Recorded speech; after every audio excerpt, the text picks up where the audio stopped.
Buckle the fuck up, because we're headed all the way out to West by God, Virginia. That's a new pin in the map for me, and truth be told, the only two things that come to mind when somebody mentions West Virginia are coal mining and moonshining, and I ain't got no interest in coal mining, so I'd say that kind of narrows down the focus of this adventure. If you're a new viewer, well, it's your lucky day, Peanut, because you've discovered Tipsy Gypsy Travels, the travel channel with hot beer and shitty service, but at least that hot beer is free. If you're already a subscriber, well, then you already know that 6 months out of the year we're following the hailstorms, fixing the cars, and fucking around. And guess what? We're all out of cars, and we got one hail of an episode for you. He love that shit. Woo! I go grow. Oh, Jesus.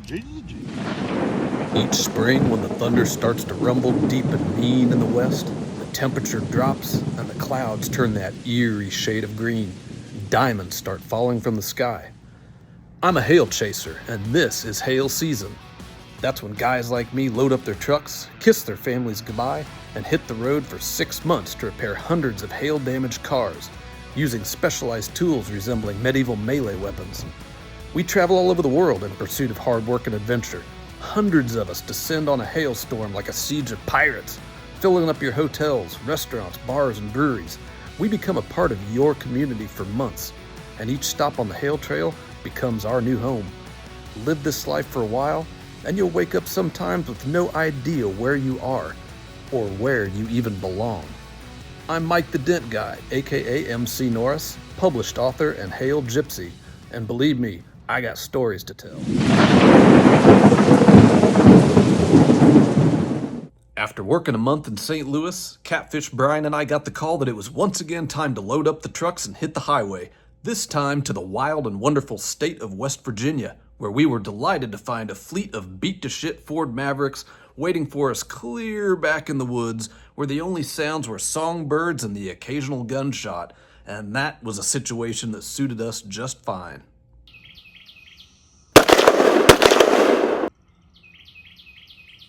But the whole time I was pushing dents, my mind was on the moonshine. Why? Well, that just made the most sense to me for a West Virginia video. On this channel, I'm going to pinpoint something local that piques my interest, and then I'm like a bloodhound on a trail to get to the root of it. And not shockingly, finding moonshine in West Virginia was not all that difficult. For one, it's legal to distill it yourself, and for two, it's readily available for sale. You can get your moonshine right here in Walmart. But I wasn't interested in picking any low-hanging fruit. I wanted a story, an adventure, and that, boys and girls, is when I discovered Mark Hatfield. Name ring a bell? It ought to. Ever heard the story of the Hatfields and Mccoys? Unless you've been living under a fucking rock, you'll recognize that tale as the most infamous family feud in American history, leaving at least 13 Hatfields and Mccoys dead over several generations. Mark Hatfield is a moonshiner, as well as the great-great-grandson of Devil Anse Hatfield, the infamous bushwhacker of Asa Harmon McCoy, which was the shot of the starter pistol for the feud we all learned about in 3rd or 4th grade. Sold, baby. I'd found my guy. I'd locked in on my little sidetrack mission to keep my mind occupied while pushing 10 billion hail dents in that backwoods garage. But would Mark Hatfield even be interested in talking to me? Would he even be there at the distillery if I ever got the chance to pop by? That was the bigger problem, because we were going to knock out that job in a week or so with no days off and working 12-hour days, and the Hatfield distillery was 30 minutes away and it closed daily at 6. My only free time was outside of Hatfield business hours, right around sunrise and sunset, so I just have to let that project eat at me while I explored the rest of Charleston during the odd hours I had to myself. Charleston's an itty-bitty city. Nestled on the banks of the Kanawha River, it's a quaint and pretty place, aside from all the crackheads, but you're going to have your share of crackheads just about anywhere outside of Utah. Check out those episodes, Utah by Day and Utah by Night. I'm not sure why those two aren't getting as many views. They're friggin' badass. Some of the best footage I've ever shot. Come on, algorithms. But yeah, Charleston's a cool little place. Catfish Brian said it reminded him of the way Nashville used to be before it got overrun by all those California cocks. West Virginia as a whole, absolutely gorgeous. There were moments when I'd step out of my truck and it felt like I was walking straight into a painting. Beautiful country.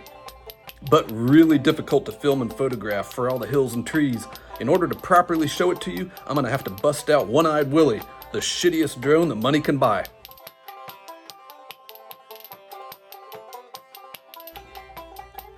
Okay, all this proves is that I need to buy a better drone, but I'm afraid to spend the money because I'll probably just end up crashing it. I already crashed this one half a dozen times, but you can't hardly tell, can you? All right, let's stop this shit before I make us all seasick. Christ.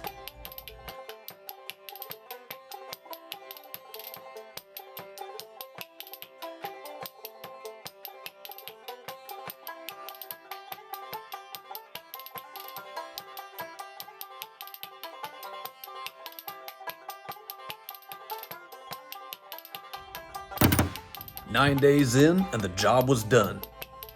27 Ford Mavericks had been fully restored, and it was time to have some fun.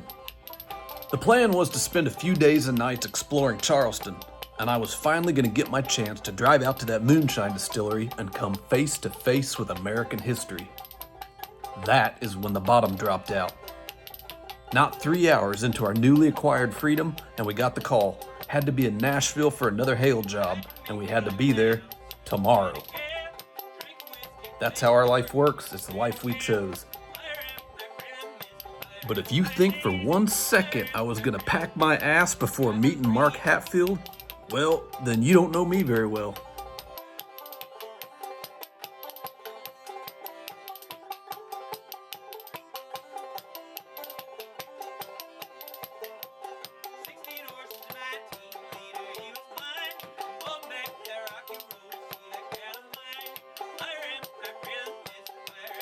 And there he was, with the living blood of Devil Anse Hatfield flowing through his veins like white lightning through a still.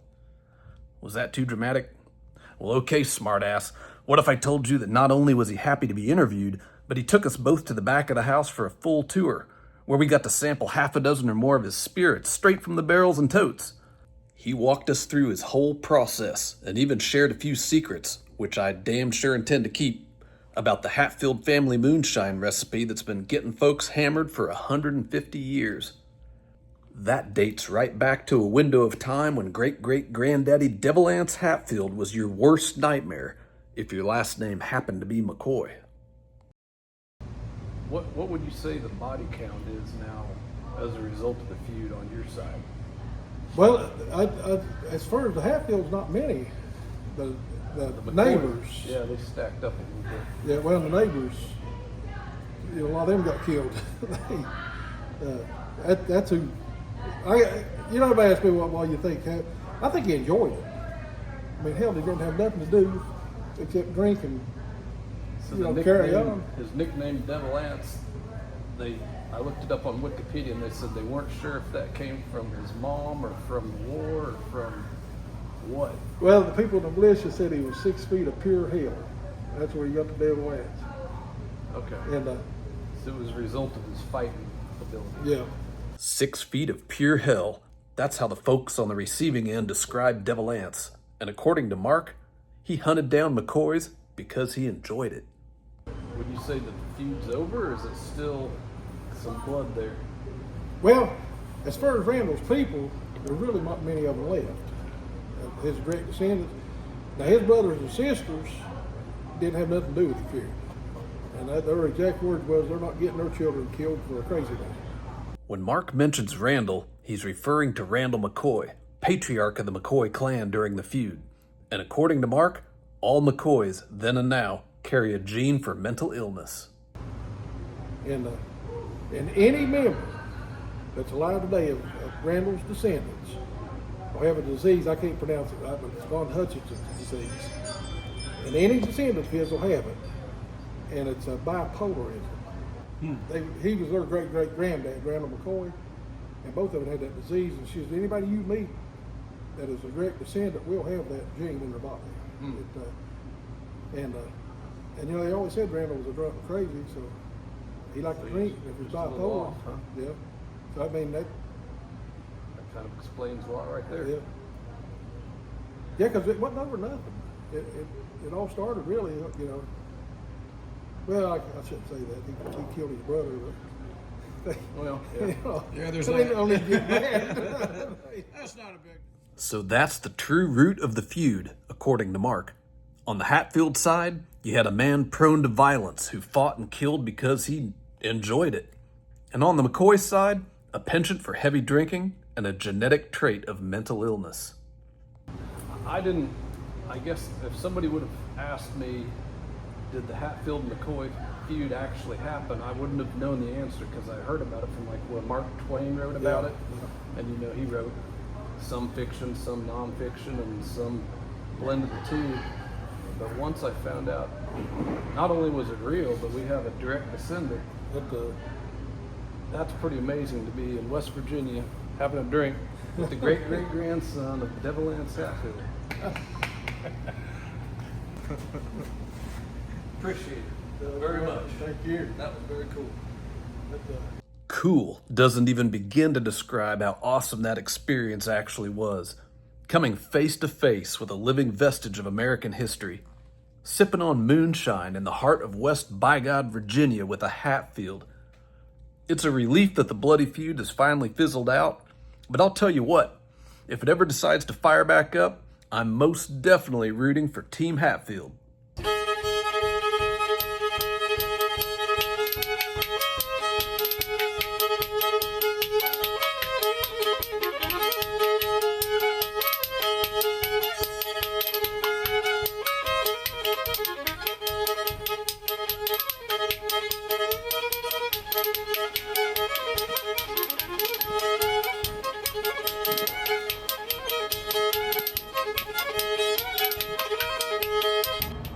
Always shake up the jar of moonshine and examine the bubbles. It's kind of like when people swirl a glass of wine, stare at it and admire it. It's like, what the fuck are you doing? I mean, they could explain it, but I'd be like, can you tell me less?